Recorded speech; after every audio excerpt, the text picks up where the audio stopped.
ओम शांति। ओम शांति। ओम शांति। ओम ओम शांति। ओम शांति। आज 28 अप्रैल 2025 प्रातः मुरली बाप दादा मधुबन।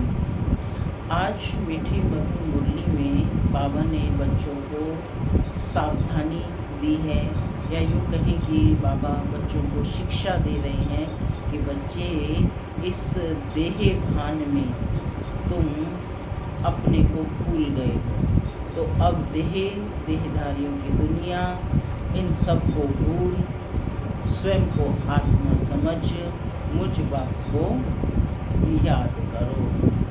तो बाबा कहते कि तुम्हारा प्यार जो है इस विनाशी शरीर से नहीं होना चाहिए, बल्कि इस देह में रहने वाली आत्मा से आपका प्यार होना चाहिए, और एक विदेही बाप से ही आपका प्यार।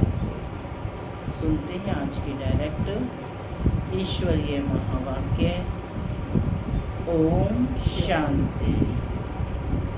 बाबा कहते, मीठे बच्चे, तुम्हारा प्यार विनाशी शरीरों से नहीं होना चाहिए। एक विदेही से प्यार करो, देह को देखते हुए भी नहीं देखो। आज की मुरली से प्रश्न है, बुद्धि को स्वच्छ बनाने का पुरुषार्थ क्या है? स्वच्छ बुद्धि की निशानी क्या हो? बुद्धि को स्वच्छ बनाने का पुरुषार्थ क्या है?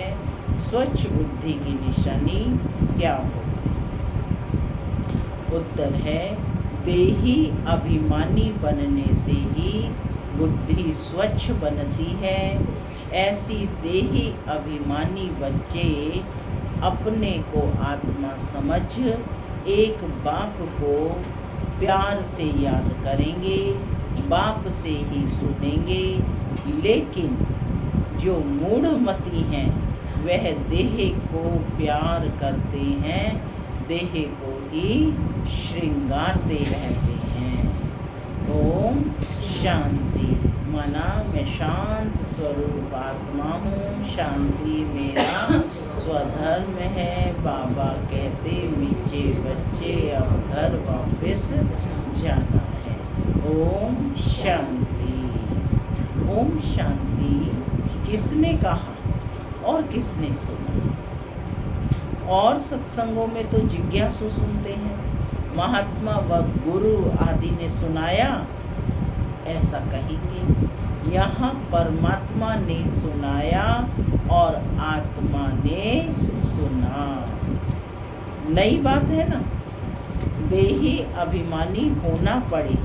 कई यहाँ भी देह अभिमान हो बैठते हैं, माने मुरली सुन रहे हैं फिर भी बॉडी कॉन्शियस होकर बैठे हैं। तुम बच्चों को देही अभिमानी हो बैठना है। मैं आत्मा इस शरीर में विराजमान हूँ। शिव बाबा हमको समझाते हैं कि यह बुद्धि में अच्छी तरह याद रहना चाहिए। कौन समझा रहे हैं हमें? शिव बाबा। मुझ आत्मा का कनेक्शन है परमात्मा के साथ। परमात्मा आकर इस शरीर द्वारा सुनाते हैं। यह दलाल हो गया, तुमको समझाने वाला वह है। इनको भी वर्षा वह देते हैं। इनको किनको? ब्रह्मा बाबा को भी वर्षा शिव बाबा देते हैं। तो बुद्धि उस तरफ जानी चाहिए। समझो, बाप के 5-7 बच्चे हैं, उन्हों का बुद्धि योग बाप तरफ रहेगा ना, क्योंकि बाप से वर्षा मिलना है। भाई से वर्षा नहीं मिलता, वर्षा हमेशा बाप से मिलता है।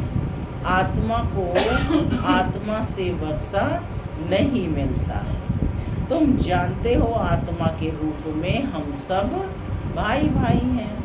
हम सब आत्माओं का कनेक्शन एक परम पिता परमात्मा के साथ है, और वह कहते हैं मामेकम याद करो। मुझ एक के साथ ही प्रीत रखो, रचना के साथ मत रखो। देही अभिमानी बनो, मेरे सिवाय और कोई देहधारी को याद करते हो तो इसको कहा जाता है देह अभिमान। भले ये देहधारी तुम्हारे सामने है, परंतु तुम इनको नहीं देखो। बुद्धि में उनकी याद रहनी चाहिए। वह तो सिर्फ कहने मात्र भाई भाई कह देते हैं। अभी तुम जानते हो हम आत्मा हैं, परम पिता परमात्मा की संतान है। वर्षा परमात्मा से ही मिलता है, वह बाप कहते हैं। तुम्हारा लव मुझ एक के साथ होना चाहिए। मैं ही खुद आकर तुम आत्माओं की अपने साथ सगाई कराता हूँ। देहधारी से सगाई नहीं है, और जो भी संबंध है वह देह के यहाँ के संबंध है। इस समय तुमको देही अभिमानी बनना है। क्या बनना है? देही अभिमानी, माने अपने कर्मेंद्रियों के मालिक बनना है। और जो भी संबंध हैं वह देह के यहाँ के संबंध है। इस समय तुमको देही अभिमानी बनना है। हम आत्मा बाप से सुनते हैं, बुद्धि बाप तरफ जानी चाहिए। बाप इनके बाजू में बैठ हमको नॉलेज देते हैं। उसने शरीर का लोन लिया हुआ है। आत्मा इस शरीर रूपी घर में आकर पार्ट बजाती है, जैसे कि वह अपने को अंडर हाउस अरेस्ट कर देती है पार्ट बजाने के लिए। है तो फ्री, माने शरीर में रहते हुए भी है तो फ्री, परंतु इसमें प्रवेश कर अपने को इस घर में बंद कर पार्ट बजाती है। आत्मा ही एक शरीर छोड़ दूसरा लेती है, पार्ट बजाती है। इस समय जो जितना देही अभिमानी रहेंगे वह ऊंच पद पाएंगे। बाबा के शरीर में भी तुम्हारा प्यार नहीं होना चाहिए, रिंचक मात्र भी नहीं। यह शरीर तो बाबा कहते कोई काम का नहीं है। मैं इस शरीर में प्रवेश करता हूँ सिर्फ तुमको समझाने के लिए। यह है रावण का राज्य, पराया देश। रावण को जलाते हैं परंतु समझते नहीं हैं। चित्र आदि भी जो बनाते हैं उनको जानते नहीं हैं, बिल्कुल ही मूढ़मती हैं। रावण राज्य में सब मूढ़मती हो जाते हैं। देह अभिमान है ना, मूढ़मती होने का कारण क्या है? देह अभिमान है, तुच्छ बुद्धि बन गए हैं। बाप कहते हैं मूढ़मती जो होंगे वह देह को याद करते रहेंगे, देह से प्यार करेंगे, माना सारा दिन देह को ही सजाते रहेंगे। स्वच्छ बुद्धि जो होंगे वह तो अपने को आत्मा समझ परमात्मा को याद कर परमात्मा से सुनते रहेंगे। इसमें ही मेहनत है। बाबा कहते खुद को आत्मा समझ परमात्मा को याद करना, इसमें ही मेहनत है। यह तो बाप का रथ है। ब्रह्मा बाबा भी कह रहे हैं कि यह तो बाप का रथ है। बहुतों का इनसे प्यार हो जाता है। जैसे हुसैन का घोड़ा, उनको कितना सजाते हैं। अब महिमा तो हुसैन की है ना, घोड़े की तो नहीं। जरूर मनुष्य के तन में हुसैन की आत्मा आई होगी ना, वे इन बातों को नहीं समझते। महिमा किसकी है? हुसैन की। कौन हो गए? शिव बाबा हुसैन हो। अभी इसको कहा जाता है राजस्व अश्वमेध अविनाशी रुद्र ज्ञान यज्ञ। क्या नाम है? राजस्व अश्वमेध अविनाशी रुद्र ज्ञान यज्ञ। अश्व नाम सुनकर फिर उन्होंने घोड़ा समझ लिया है, उनको स्वाहा करते हैं। ये सब बाबा कहते कहानियां हैं भक्ति मार्ग की। अभी तुमको हसीन बनाने वाला मुसाफिर तो यह है ना। अभी तुम जानते हो हम पहले गोरे थे फिर सांवरे बने। गोरे कब थे? सतयुग त्रेता में गोरे थे, है ना, और फिर काले हो गए, द्वापर से कामचिता पर चढ़ काले बन गए। तो जो भी आत्माएं बाबा कहते पहले पहले आती हैं तो पहले पहले सतो प्रधान है, फिर सतो रजो तमो में आती है। बाप आकर सबको हसीन सुंदर बना देते हैं। जो भी धर्म स्थापन अर्थ आते हैं वह सब हसीन आत्माएं हैं। क्या कहा बाबा ने? जो भी धर्म स्थापन अर्थ आते हैं, जो भी धर्म स्थापन के लिए आत्माएं आई हैं, धर्म गुरु हैं, तो बाबा कहते वह क्या है? हसीन आत्माएं होती हैं। बाद में कामचिता पर बैठ काली हो जाती, क्योंकि वो तो आने के बाद फिर पार्ट यहीं बजा रही है ना। पहले सुंदर फिर श्याम बनती हैं। ये नंबर 1 में पहले पहले आते हैं तो सबसे जास्ती सुंदर बनते हैं। इन लक्ष्मी नारायण जैसा नेचुरल सुंदर तो कोई हो ना सके। देख रहे हैं ना कि नेचुरल ब्यूटी है लक्ष्मी नारायण। ये ज्ञान की बात है।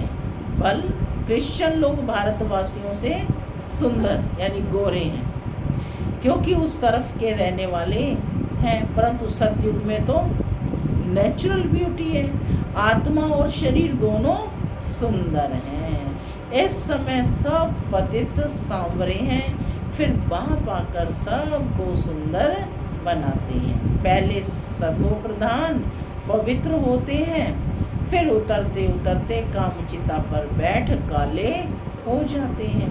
अब बाप आया है सभी आत्माओं को पवित्र बनाने। बाप को याद करने से ही तुम पावन बन जाएंगे। तो याद करना है एक को। देहधारी से प्रीत नहीं रहनी चाहिए, रखनी है। देहधारी से प्रीत नहीं रखनी है। बुद्धि में यह रही कि हम एक बाप के हैं, वही सब कुछ है। इन आँखों से देखने वाले जो भी हैं वह सब विनाश हो जाएंगे। यह आँखें भी खत्म हो जाएंगी। परम पिता परमात्मा को तो त्रिनेत्री कहा जाता है। उनको ज्ञान का तीसरा नेत्र है। त्रिनेत्री, त्रिकालदर्शी, त्रिलोकीनाथ, ये टाइटल उनको मिले हैं। कौन कौन से? त्रिनेत्री है, त्रिकालदर्शी, त्रिलोकीनाथ। अभी तुमको तीनों लोकों का ज्ञान है, फिर यह ज्ञान गुम हो जाता है। जिसमें ज्ञान है वही आकर देते हैं। तुमको बाप 84 जन्मों का ज्ञान सुनाते हैं। बाप कहते हैं अपने को आत्मा समझो, मैं इस शरीर में प्रवेश कर आया हूँ तुमको पावन बनाने के लिए। मुझे याद करने से ही पावन बनेंगे, और कोई को याद किया तो सतो प्रधान बन नहीं सकेंगे। कंडीशन है, ठीक है। पाप कटेंगे नहीं तो कहेंगे ही, जब पाप ही नहीं कटेंगे तो क्या कहेंगे? विनाश काले विपरीत बुद्धि विनशन्ति। मनुष्य तो बहुत अंधश्रद्धा में है, देहधारियों में ही मोह रखते हैं। अब तुमको देही अभिमानी बनना है। एक में ही मोह रखना है। क्या कहा बाबा ने? एक में ही मोह रखना है। दूसरे कोई में मोह गया तो गोया बाप से विपरीत बुद्धि। बाप कितना समझाते हैं कि मुझ बाप को ही याद करो, इसमें ही मेहनत है। तुम कहते भी हो हम पतितों को आकर पावन बनाओ, बाप ही पावन बनाते हैं। तुम बच्चों को 84 जन्मों की हिस्ट्री ज्योग्राफी बाप ही समझाते हैं, वह तो सहज है ना। बाकी याद ही डिफ़िकल्ट सब्जेक्ट है। बाप के साथ योग रखने में कोई भी होशियार नहीं है। बाप के साथ योग रखने में कोई भी होशियार नहीं। तो बाबा कहते हैं याद ही डिफ़िकल्ट सब्जेक्ट है। याद पर ही अपने को क्या करना है, मेहनत करनी है, अभ्यास करना है। पद का आधार भी याद है, कमाई का आधार भी पढ़ाई है, याद है। जो बच्चे याद में होशियार नहीं, बाबा कहते वे जैसे पंडित हैं। ज्ञान में बल कितने भी होशियार हों, याद में नहीं रहते हो तो वह पंडित हैं। माने वो सब सुनाते तो रहेंगे लेकिन याद में नहीं रहते, तो बाबा ने उनको नाम दे दिया पंडित है। बाप पंडित की एक कहानी सुनाते हैं ना, जिसको सुनाया वह तो परमात्मा को याद कर पार हो गया। पंडित का दृष्टांत भी तुम्हारे लिए है। बाप को तुम याद करो तो पार हो जाएंगे। सिर्फ मुरली में तीखे होंगे तो पार जा नहीं सकेंगे। तो किस में तीखा बनना है, याद में। याद के सिवाय विकर्म विनाश नहीं होंगे। याद ही अग्नि का कार्य करती है, याद से ही विकर्म विनाश होंगे। ये सब बाबा कहते हैं दृष्टांत बनाए हैं। बाप बैठ यथार्थ रीति समझाते हैं, उनको निश्चय बैठ गया। एक ही बात पकड़ ली, परमात्मा को याद करने से पार हो जाएंगे। सिर्फ ज्ञान होगा, योग नहीं तो ऊंच पद पा नहीं सकेंगे। ऐसे बहुत हैं, याद में नहीं रहते। मूल बात है ही याद की। बहुत अच्छी अच्छी सर्विस करने वाले हैं, परंतु बुद्धि योग ठीक नहीं होगा तो फंस पड़ेंगे। योग वाला कभी देह अभिमान में नहीं फंसेगा।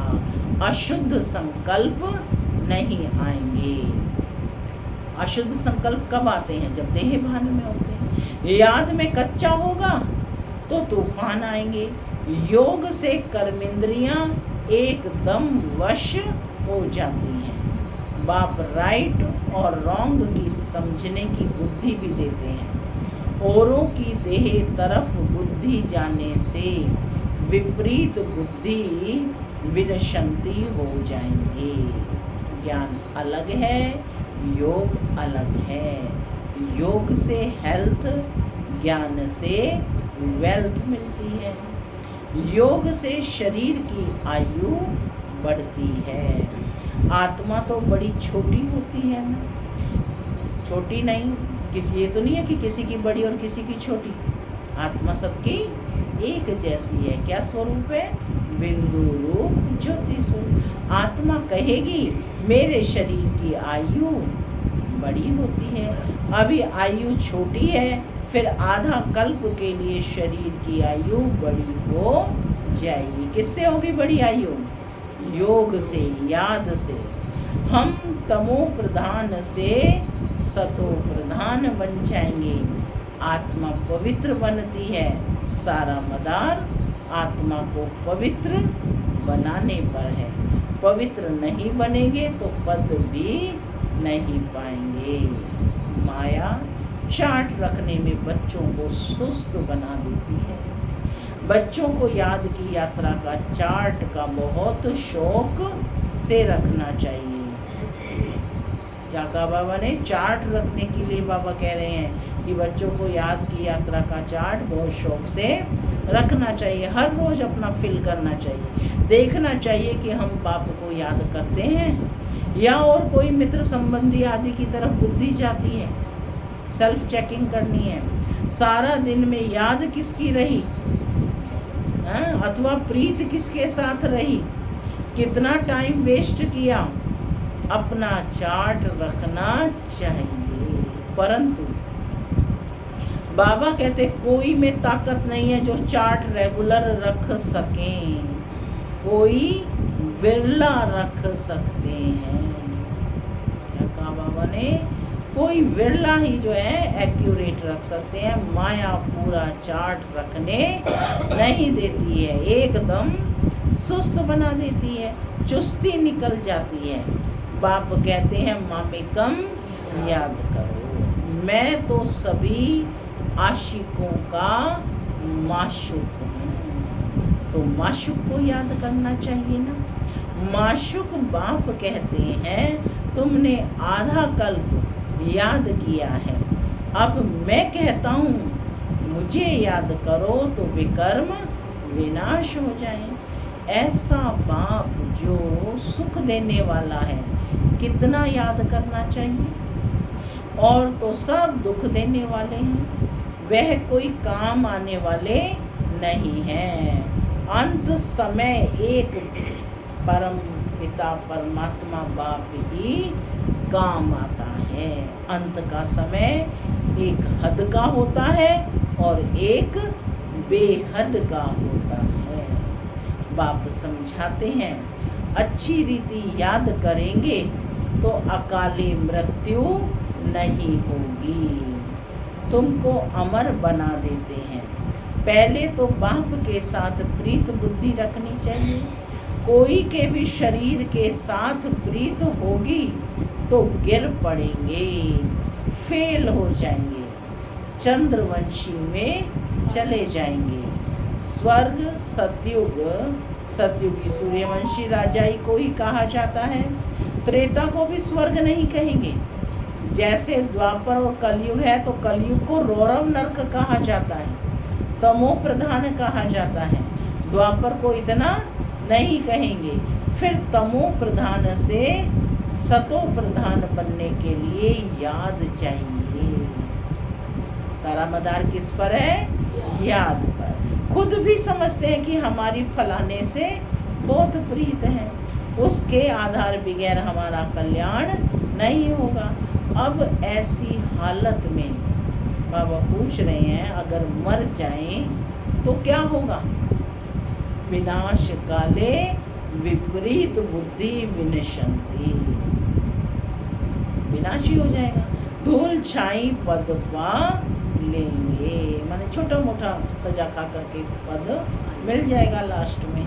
तो कहते धूल छाई पद पा लेंगे। आजकल दुनिया में फैशन की भी बहुत बड़ी मुसीबत है। अपने पर आशिक करने के लिए शरीरों को कितना टिप टॉप करते हैं। सारा दिन शरीर का ही तो श्रृंगार कर रहे हैं। अब बाप कहते हैं बच्चे किसके भी नाम रूप में मत फंसो। लक्ष्मी नारायण की ड्रेस देखो कैसी रॉयल है, वह है ही शिवालय, इसको कहा जाता है वैश्यालय। इन देवताओं के आगे जाकर कहते हैं हम वैश्यालय के रहने वाले हैं। आजकल तो फैशन की ऐसी मुसीबत है, सब की नज़र चली जाती है। माने दूसरे ने किया हुई है तो दूसरे को ही देखने लग पड़ते हैं। तो फिर पकड़कर भगाकर ले जाते हैं, माने नजर गई और फिर पकड़कर भगाकर ले जाते हैं। सतयुग में तो कायदे से चलन होती है, वहाँ तो नेचुरल ब्यूटी है। कैसी होती है वहाँ पर? नेचुरल ब्यूटी होती है। तभी बाबा कह रहे हैं लक्ष्मी नारायण को देखो। अंधश्रद्धा की बात नहीं है, यहाँ तो देखने से दिल लग जाती है तो फिर और धर्म वालों से भी शादी कर लेते हैं। अभी तुम्हारी है ईश्वरीय बुद्धि, पत्थर बुद्धि से पारस बुद्धि के सिवाय कोई बना ना सके। वह है ही रावण संप्रदाय, तुम अभी राम संप्रदाय बने हो। पांडव और कौरव एक ही संप्रदाय के थे, बाकी यादव हैं यूरोप वासी। गीता से कोई भी नहीं समझते हैं कि यादव यूरोप वासी हैं। वह है तो यादव संप्रदाय भी यहाँ कह देते हैं। अब बाप बैठ समझाते हैं। यादव हैं यूरोपवासी, जिन्होंने अपने विनाश के लिए यह मूसल आदि बनाए हैं। पांडवों की विजय होती है, वह जाकर स्वर्ग के मालिक बनेंगे। परमात्मा ही आकर स्वर्ग की स्थापना करते हैं। शास्त्रों में दिखाया है पांडव गल मरी, फिर क्या हुआ? कुछ भी समझ नहीं है, पत्थर बुद्धि है ना। ड्रामा के राज को जरा भी कोई जानते ही नहीं। बाप के पास बच्चे आते हैं, कहता हूँ भल जेवर आदि पहनो। कहते हैं बाबा यहाँ जेवर शोभते कहाँ हैं? पतित आत्मा पतित शरीर को जेवर क्या शोभेगा? बाबा पूछ रहे हैं क्या शोभेंगे? जेवर शोभेंगे? वहाँ तो हम इन जेवरों आदि से सजे रहेंगे। अथाह धन होता है, सब सुखी रहते हैं। बल वहाँ फील होता है, यह राजा है और हम प्रजा हैं, परंतु दुख की कोई बात नहीं। यहाँ अनाज आदि नहीं मिलता तो मनुष्य दुखी होते हैं, वहाँ तो सब कुछ मिलता है। दुख अक्षर मुख से निकलेगा नहीं, नाम ही है स्वर्ग। यूरोपियन लोग उनको पैराडाइज कहते हैं, समझते हैं वहाँ गॉड गॉडेज रहते थे, इसलिए उनके चित्र भी बहुत खरीद करते हैं। परंतु वह स्वर्ग फिर कहाँ गया यह किसी को भी पता नहीं है। तुम अभी जानते कि यह चक्र कैसे फिरता है। नई सो पुरानी और पुरानी सो नई, है ना। फिर से नई दुनिया बनती है। देही अभिमानी बनने में बड़ी मेहनत है। क्या कहा बाबा ने? देही अभिमानी बनने में बड़ी मेहनत है। मुश्किल नहीं है, मेहनत है। तुम देही अभिमानी बनने से अनेक कर्मेंद्रियों, अनेक बीमारियों आदि से छूट सकेंगे। देही अभिमानी बनने से क्या होगा? अनेक बीमारियों से छूट सकेंगे। बाप को याद करने से ऊंच पद पालेंगे। अच्छा, मीठे मीठे सिक्के लदे बच्चों प्रति माता पिता बाप दादा का याद प्यार और गुड मॉर्निंग। रूहानी बाप की रूहानी बच्चों को नमस्ते। हम रूहानी बच्चों की रूहानी माता पिता दादा को याद प्यार गुड मॉर्निंग और नमस्ते। नमस्ते, सदा रहो हंसते बनो। धारणा के लिए मुख्य सार, किसी भी देहधारी को आधार नहीं बनाना है। शरीरों से प्रीत नहीं रखनी है। दिल की प्रीत एक बाप से रखनी है। किसी के भी नाम रूप में नहीं फंसना है।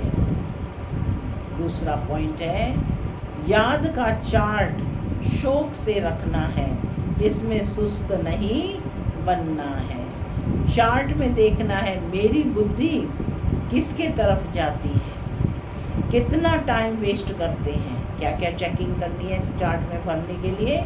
मेरी बुद्धि किस तरफ जाती है, कितना टाइम वेस्ट करते हैं। सुख देने वाला बाप कितना समय याद रहता है। आज का वरदान है, गृहस्थ व्यवहार और ईश्वरीय व्यवहार दोनों की समानता द्वारा सदा हल्के और सफल भव। गृहस्थ व्यवहार और ईश्वरीय व्यवहार दोनों की समानता द्वारा सदा हल्के और सफल भव। सभी बच्चों को शरीर निर्वाह और आत्म निर्वाह की डबल सेवा मिली है। शरीर का निर्वाह भी और आत्मा का निर्वाह की डबल सेवा मिली हुई है, लेकिन दोनों ही सेवाओं में समय का, शक्तियों का समान अटेंशन चाहिए। यदि श्रीमत का कांटा ठीक है तो दोनों साइड समान होंगे, लेकिन गृहस्थ शब्द बोलते ही गृहस्थी बन जाते हो तो बहानेबाजी शुरू हो जाती है। इसलिए गृहस्थी नहीं, ट्रस्टी हैं। इस स्मृति से गृहस्थ व्यवहार और ईश्वरीय व्यवहार दोनों में समानता रखो तो सदा हल्के और सफल रहेंगे। स्लोगन है, फर्स्ट डिवीज़न में आने के लिए कर्मेंद्रिय जीत माया जीत बनो। फर्स्ट डिवीज़न में आने के लिए कर्मेंद्रिय जीत माया जीत बनो। अव्यक्त सारे कंबाइंड रूप की स्मृति से सदा विजयी बनो। आपके शिव शक्ति के कंबाइंड रूप का यादगार सदा पूजा जाता है। शक्ति शिव से अलग नहीं, शिव शक्ति से अलग नहीं। ऐसे कंबाइंड रूप में रहो। इसी स्वरूप को ही सहज योगी कहा जाता है। योग लगाने वाले नहीं, सदा कंबाइंड अर्थात साथ रहने वाले। जो वायदा है कि साथ रहेंगे, साथ जिएंगे, साथ चलेंगे, यह वायदा पक्का याद रखो। ओम शांति।